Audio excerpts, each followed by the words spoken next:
नमस्कार, स्वागत है आपका। आपके साथ मैं दीपेश बरगले।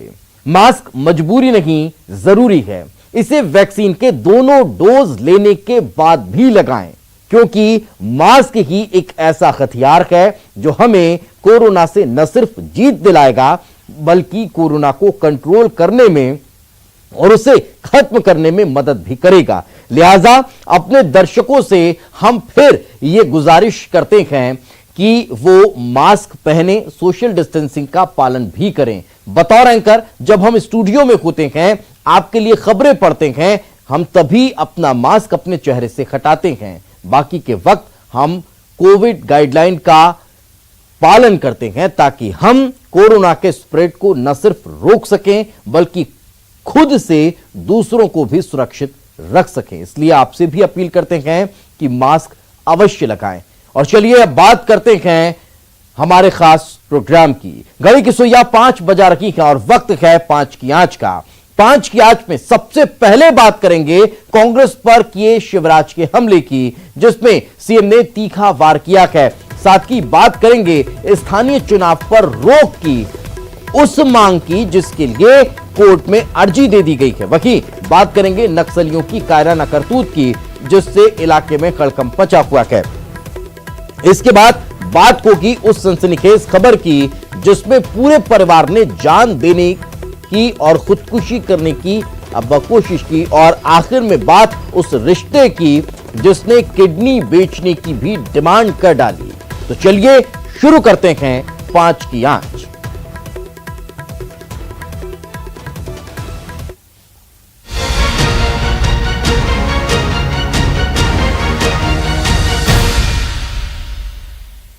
तो सबसे पहले बात करते हैं सबसे बड़ी खबर की। पेगासस जासूसी कांड पर देश की सियासत गर्म है। संसद में लगातार हंगामा हो रहा है तो मध्य प्रदेश की राजनीति भी अब इसको लेकर गर्माने लगी है।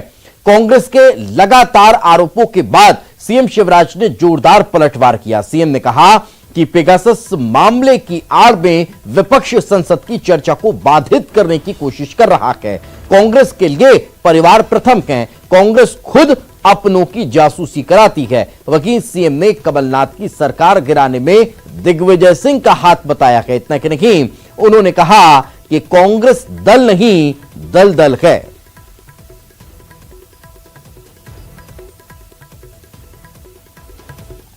कांग्रेस के लिए परिवार प्रथम है।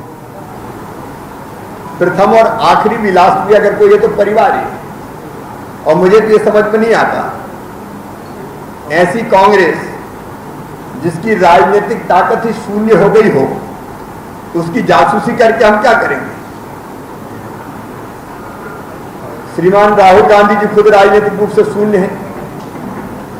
अब आलू से सोना बनाने वाले व्यक्ति का फोन टैप करवा के हम क्या करेंगे। कांग्रेस कोई दल तो नहीं बचा, कांग्रेस दलदल हो गया।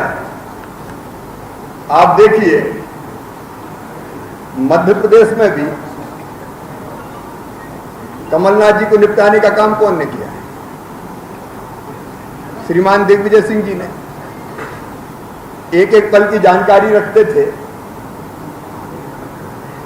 और पीछे से सरकार भी खुद ही चलाते थे। ये है, यह जासूसी कराने का इतिहास कांग्रेस का इतिहास रहा है। जो अपने सहयोगियों के फोन भी टैप कराते थे, अब जाकी रही भावना जैसी आरोप हम पे लगाते हैं। ये सारे आरोप बेबुनियाद है और स्वयं पेगासस ने इसका खंडन करते हुए कोर्ट में भी मामला ले जाने का फैसला किया है।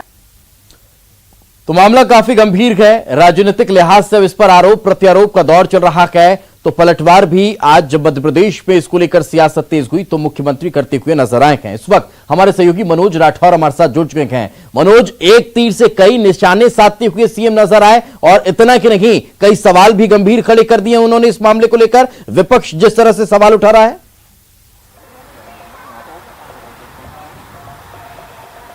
दीपेश, बिल्कुल लगातार जिस तरीके से पेगासस जो जासूसी कांड को लेकर मध्य प्रदेश में सियासत चल रही है और ख़ास तौर से विपक्ष के द्वारा लगातार ये आरोप लगाए जा रहे हैं कि भारतीय जनता पार्टी जो है वो जासूसी करने वाली पार्टी बन गई और कई नेताओं, अफसरों और मीडिया कर्मियों के जो फोन टेप उन्होंने कराए हैं। तो ऐसे में अब लगातार अब बीजेपी के द्वारा भी जो है वो अब जवाब दिया जाने लगा है, पलटवार किया जाने लगा है और खुद मुख्यमंत्री शिवराज सिंह चौहान ने कई तरीके के आरोप जो है वो विपक्ष पे लगाया और कहा कि जो सरकार है उसको बदनाम करने की एक पूरी प्लानिंग है, क्योंकि मानसून सत्र के दौरान करीब 17 ऐसे विधेयक हैं जिनको पास किया जाना और ये जनता से जुड़े और विकास से जुड़े ये विधेयक है। लेकिन एक दिन पहले इस तरीके के जासूसी कांड को सामने लाना और उसको लेकर राजनीति करना, ये एक पूरी सोची समझी साजिश है ताकि सदन में हंगामा करके जो महत्वपूर्ण विधेयक है उनको रोकने का काम किया जा सके। हालांकि मध्य प्रदेश के जो विपक्ष के तमाम बड़े नेता हैं उनके आरोप पर भी उन्होंने पलटवार किया है। मुख्यमंत्री शिवराज सिंह चौहान ने साफ तौर से ये कहा है कि कमलनाथ की सरकार या कमलनाथ को निपटाने में दिग्विजय सिंह का हाथ है। साफ तौर से उन्होंने इस बात का भी जिक्र किया और ये भी कहा है कि किस तरीके से मध्य प्रदेश के साथ यूपीए सरकार में कांग्रेस के लोगों ने अपने लोगों की जासूसी कराने का काम किया। तो एक तरीके से उन्होंने इस बात का जवाब दिया है कि किस तरीके से कांग्रेस सरकार में यूपीए सरकार का भी उन्होंने जिक्र किया है कि 9000 से ज़्यादा फोन टेप कराए गए थे। उस दौरान मनमोहन सरकार ने जवाब भी दिया था और प्राइवेट कंपनी पर आरोप भी लगाया था। बिल्कुल, इससे सर मनोज अगर बात की जाए तो मध्य प्रदेश के राजनीतिक परिदृश्य कांग्रेस में जो रहा उस पर भी कहीं ना कहीं उन्होंने निशाना साधा, उस पर भी खुलासा किया है संक्षेप में।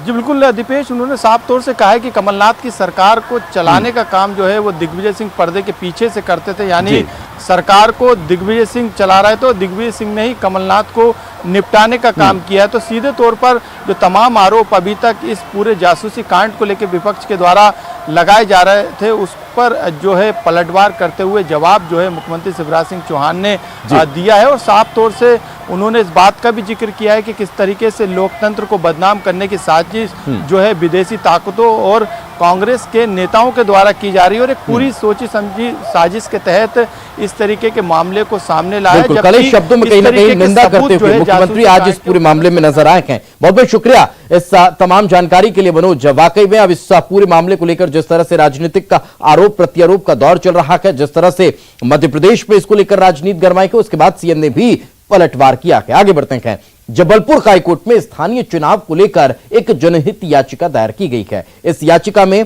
आगामी स्थानीय चुनाव पर रोक की मांग की गई है। याचिका में कहा गया कि कोरोना की तीसरी लहर के खतरे को देखते हुए स्थानीय चुनाव पर अभी रोक लगनी चाहिए, क्योंकि ये कोरोना के लिए सुपर स्प्रेडर साबित हो सकता है। इस मामले की सुनवाई जल्द होगी।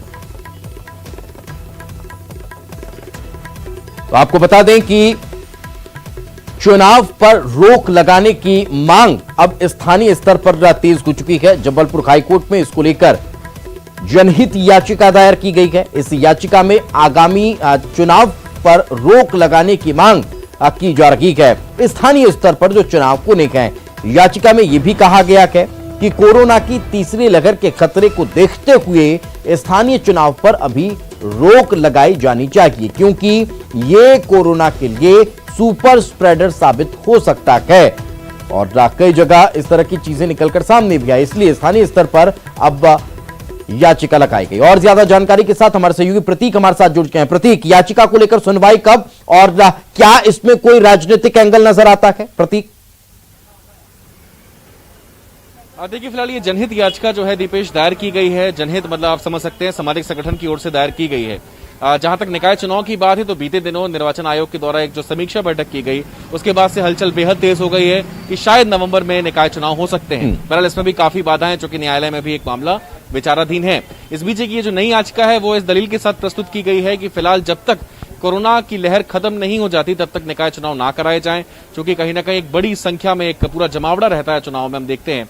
और जिस प्रकार से उपचुनाव में या फिर बंगाल के चुनाव का जिक्र है इस याचिका में कि क्या हालात बने, उपचुनाव के बाद दमोह में क्या हालात बने, ऐसे में फिलहाल अभी जब तक कोरोना खत्म नहीं हो जाता तब तक चुनाव ना कराए जाएं। इन तमाम दलीलों के साथ इस पिटीशन को फाइल कर दिया गया है। फिलहाल अगले हफ्ते संभव है कि इस मामले पर सुनवाई जो है वो हो सकती है, लेकिन हाल फिलहाल जो याचिका है वो प्रस्तुत कर दी गई है। हाईकोर्ट उस पर क्या मत रखता है ये देखना होगा, लेकिन मूल जो मांग है वो यही है कि जब तक कोविड नहीं, चुनाव नहीं। बिल्कुल, वाकई में काफी महत्वपूर्ण ये याचिका मानी जा रही है। अब देखना होगा कि सुनवाई में किस तरह के तथ्य निकलकर सामने आते हैं। बहुत बहुत शुक्रिया इस तमाम जानकारी के लिए। आगे बढ़ते हैं, सुकमा में नक्सलियों ने पिछले 3 दिनों में कुंदेड़ गांव के अलग अलग पारों से 9 लोगों को अगवा कर लिया, जिसमें कुछ पढ़ने वाले छात्र भी शामिल हैं। वहीं इन लोगों को छुड़ाने के लिए गए 25 ग्रामीणों का भी अब तक कोई सुराग नहीं है। इधर गांव पहुंची पुलिस पूरे मामले की छानबीन में जुटी है, तो सर्व आदिवासी समाज ने भी नक्सलियों से अपील की है कि सभी अगवा लोगों को सुरक्षित रिहा करें।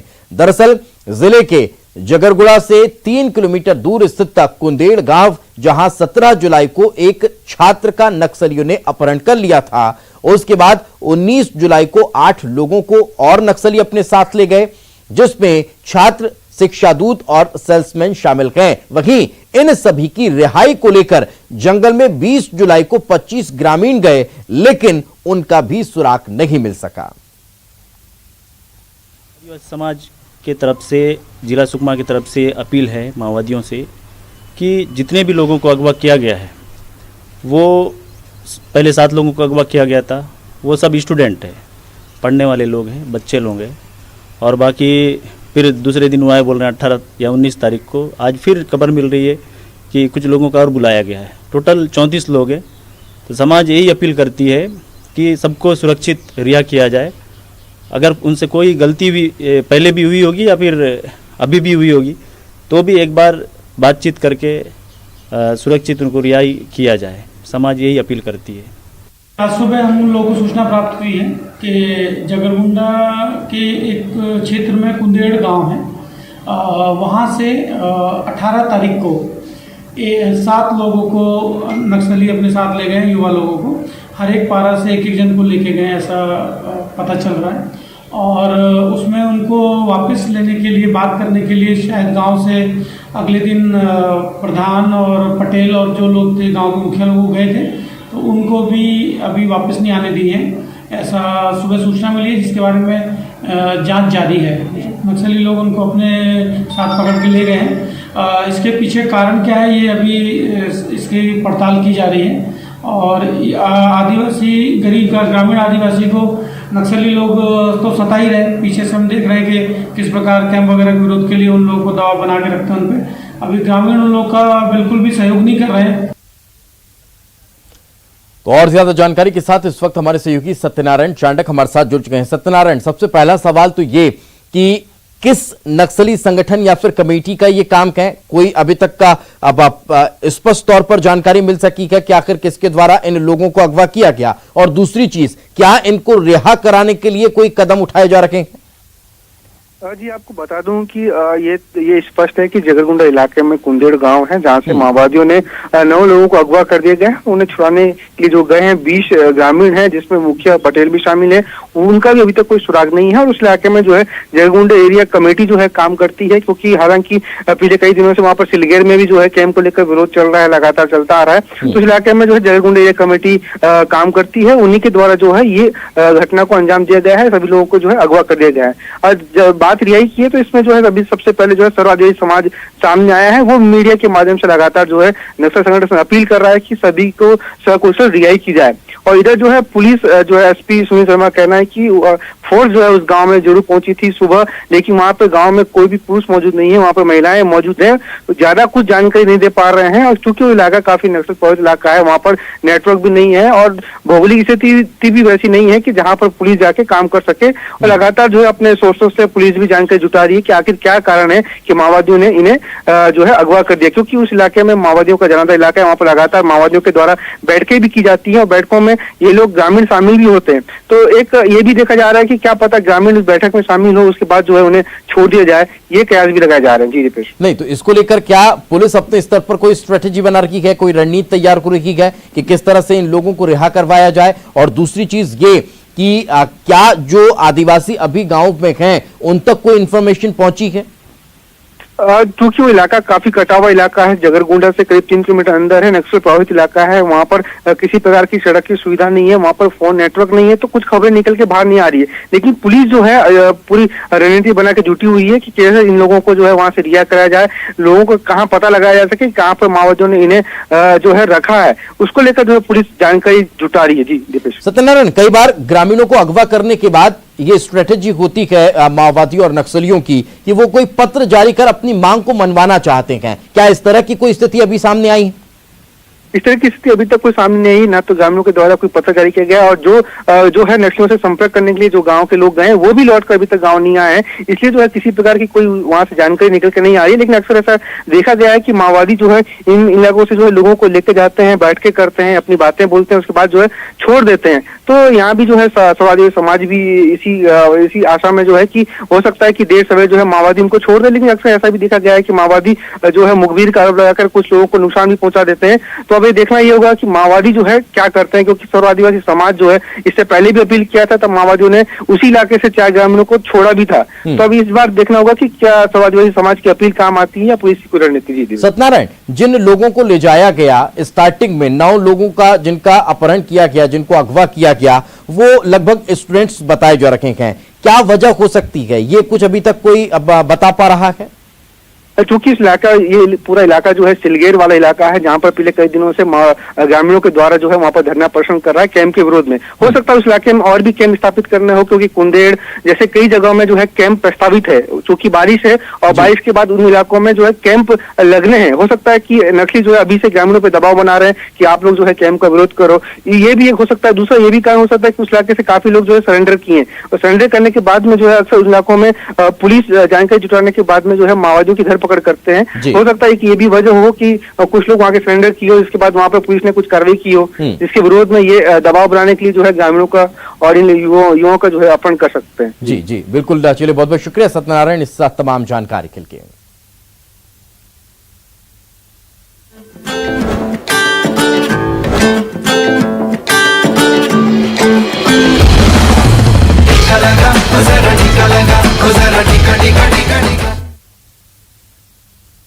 नेटवर्क 18 यह सुनिश्चित करना चाहता है कि हर भारतीय को कोविड-19 टीकाकरण मिले। टीकाकरण जागरूकता बढ़ाने के लिए नेटवर्क 18 और फेडरल बैंक की पहल संजीवनी अ शॉट ऑफ लाइफ को सपोर्ट करें। Health expert Apollo 24/7।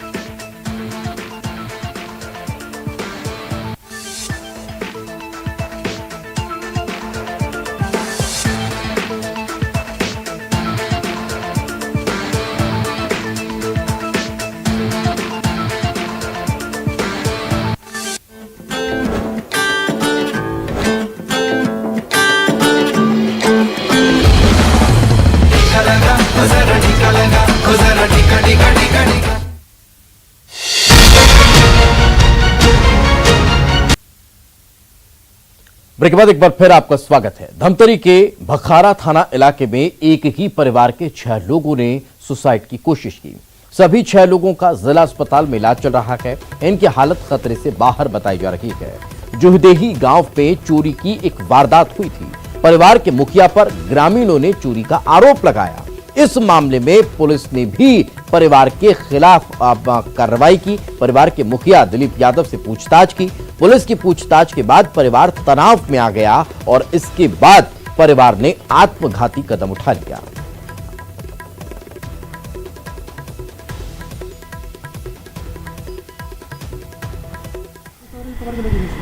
हाँ, पूछताछ हाँ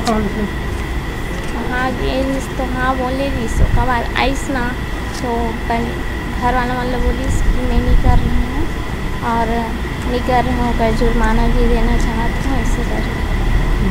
हाँ, माँ के पायल वगैरह और पैसा वगैरह भी देते तो नहीं कर रही। उसमें से 4 लोग तो काफ़ी हद तक ठीक थे। 2 लोगों को थोड़ा सा ड्राउजीनेस था। सबको जो है ट्रीटमेंट दे दिया गया है, सबका स्टमक वॉश करवा दिया गया है और जो रिलेवेंट ट्रीटमेंट है वो ग्राम जुगदेही पीएस भखारा का है। इसमें एक ही परिवार के 6 लोगों ने जहर सेवन किया और उपचारार्थ डिस्ट्रिक्ट हॉस्पिटल में भर्ती हैं, जहां पे वो सभी खतरे से बाहर हैं और उनकी अभी प्राथमिक उपचार चल रही है। और उसमें डॉक्टर साहब से बात हुई, डॉक्टर साहब ने सभी को खतरे से बाहर बताया है। तो काफी गंभीर मामला है। इस वक्त हमारे सहयोगी अभिषेक पांडे हमारे साथ जुड़ चुके हैं। अभिषेक, बेदाग जीवन में अगर बेवजह कोई दाग लगे तो फिर पीड़ा बहुत ज्यादा होती है और यही पीड़ा इस परिवार को भी हुई, लेकिन इस कदम के उठाए जाने के बाद अब किस तरह से मामले में कार्रवाई हो पा रही है? दीपेश, बहुत ही गंभीर और संवेदनशील मामला है और इस मामले की बहुत अहम परतें अभी खुलना बाकी हैं, क्योंकि जो पीड़ित परिवार है उसमें से एक लड़की है जो कुछ बात कर पा रही है, बाकी बात करने की स्थिति में नहीं है। तो जब सबसे बात की जाएगी तब वो जानकारी सामने आएगी, जिससे पता चल पाएगा कि आखिर वो कौन सी वजह थी कि सारे के सारे परिवार ने अपनी एक ही बार में जान देने की कोशिश की। क्योंकि जो चोरी तो गांव में हुई थी, क्राइम हुआ था और पुलिस उसमें इन्वेस्टिगेशन कर रही थी। पूछताछ के लिए जरूर दिलीप यादव को बुलाया गया था, लेकिन उसके खिलाफ कोई अपराध दर्ज नहीं किया गया था। हालांकि गांव में ये भी आरोप लगाया जा रहा है कि पूरे गांव ने दिलीप यादव पर एक के बाद एक इल्जाम लगाया और एक तरह से दबाव उसके ऊपर बन गया, परिवार जो है परेशान होने लगा। लेकिन फिर भी अभी बहुत सारी सच्चाई इसमें आना बाकी है, क्योंकि परिवार के साथ एक साथ जान देने की कोशिश कोई छोटी मोटी बात नहीं है। इसके पीछे वजह भी उतनी ही बड़ी निकल कर आएगी, लेकिन तब तक इंतजार करना होगा जब तक जो पीड़ित लोग हैं अस्पताल में वो बोलने की स्थिति में ना आ जाएं। जी दीपेश, बिल्कुल। चलिए, बहुत बहुत शुक्रिया इस तमाम जानकारी के लिए। अब देखने वाली बात होगी कि आखिर इस पूरे मामले में किस तरह से जांच पड़ताल होती है।